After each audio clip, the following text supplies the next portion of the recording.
Your Reddit theology does not adequately address the inner longings and spiritual longings of a man. The Mechatankies are here, and the vibe shift is now. And you know exactly what I'm talking about. Based.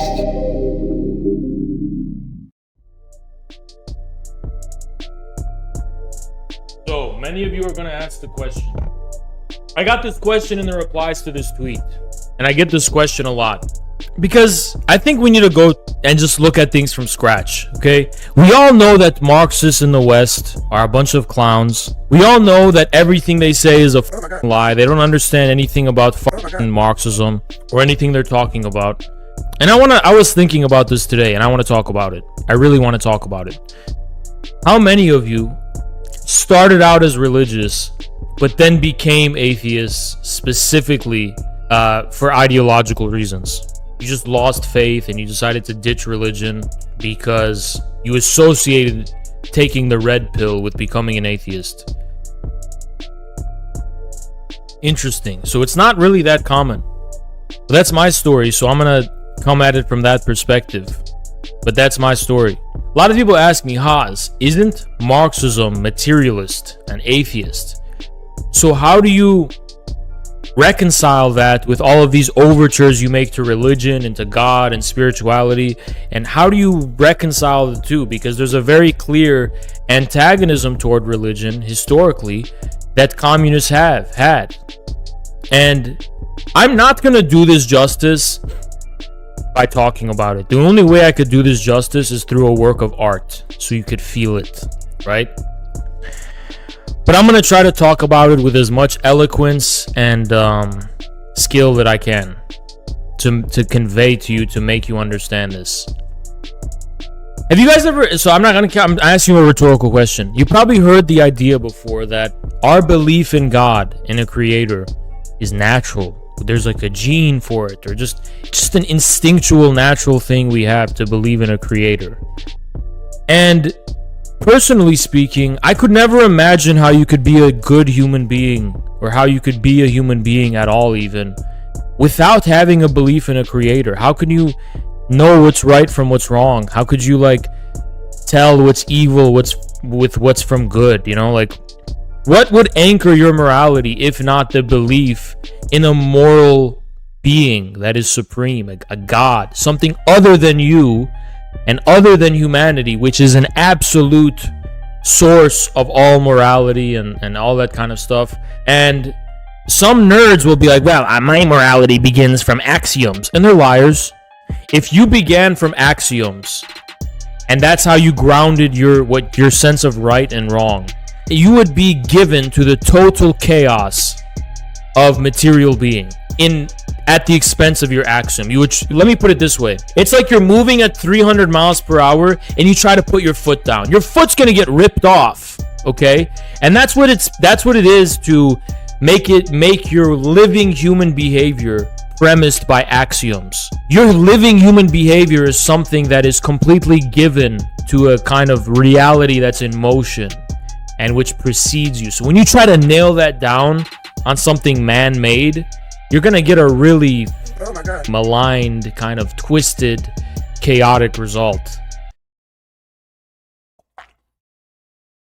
One of the reasons I became an atheist was because I wanted to test it.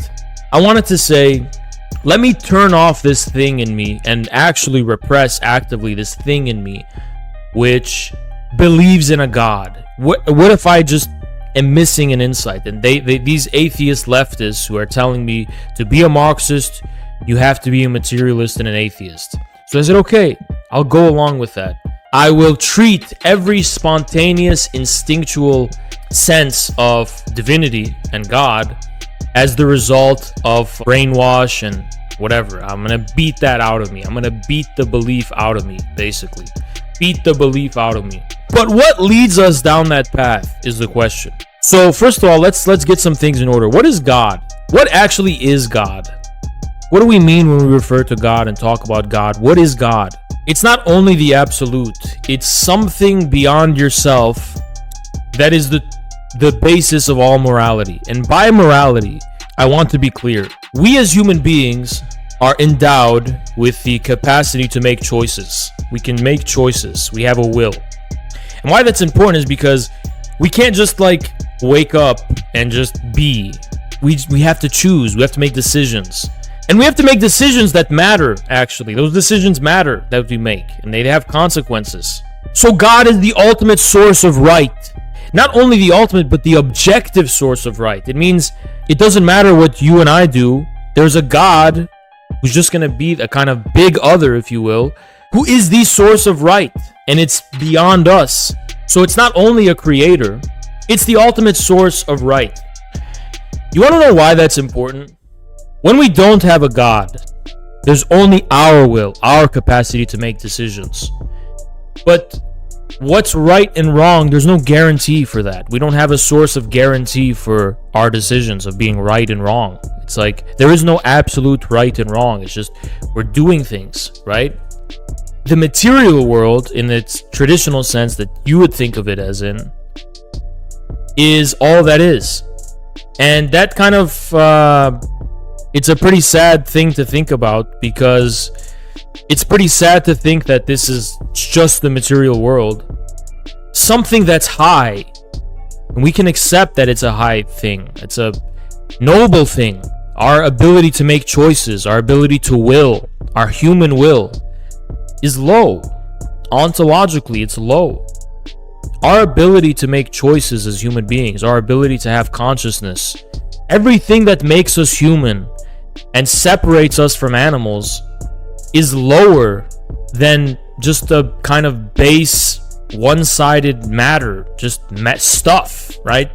Stuff, immobile stuff, is somehow ontologically prior, more real, I should say, than everything noble and human about us. I mean, isn't that a sad thought? It's sad. There's no confirmation for what we are in being itself. I mean, some accident happened that led to human consciousness and our ability to will and our humanity and everything high and spiritual and noble and great we consider distinguishes humanity from animals. All of that comes from something less than us. We can all agree objectively we're higher than a rock. You and I are more than a rock or a piece of dirt on the ground. And even if you don't agree with that philosophically, in practice you agree with it, because you act differently than a rock. You act as though you're higher than a rock. You don't just sit on your bed and do nothing all day. As a human being, you make choices. You do things that matters. You make decisions. A rock doesn't. So yes, somehow, I'm not talking about in a metaphysical or philosophical or contrived sense, but in a way that makes sense practically. You are more than a rock. What's sad about materialism in the way that we traditionally think about it, or what's sad about atheism, is that there is no being higher than us, and that's what's sad about it. We are an accident. And then you lead to an interesting kind of nihilism from that, right? It's like, what is the conclusion except nihilism from that? I mean, you can have that soy Reddit where they're like, well, it's our job to make the best and make our own reality. And that's kind of like a light version of Satanism, right? Make our own reality. But at the end of the day, even a child understands that our capacity to create is subordinated to definite laws. Laws of nature, laws of being. Cannot worm our way out of this problem. We are not just... See, this gyno soy theology is a theology of mass media consumerism, where you're just sitting I'm a human being. So if you're telling me that my miracle is that I'm able to just experience things, you're not addressing my humanity. You're not addressing my manhood, because I'm a man. I'm not like you. I don't just experience things. I make decisions. I make choices that matter. I make things. I build things. I'm responsible for things. I don't just experience things. I'm not just sucking the tit of corporations like you and waiting for the next Marvel movie, and that's the source of meaning in my life. I'm not like you. Your Reddit theology does not adequately address the inner longings and spiritual longings of a man. Or Skynet sent from 2036 to exterminate the wise world rhetorically. Waste. Tankies 2.0. That's the type of shit that we're on.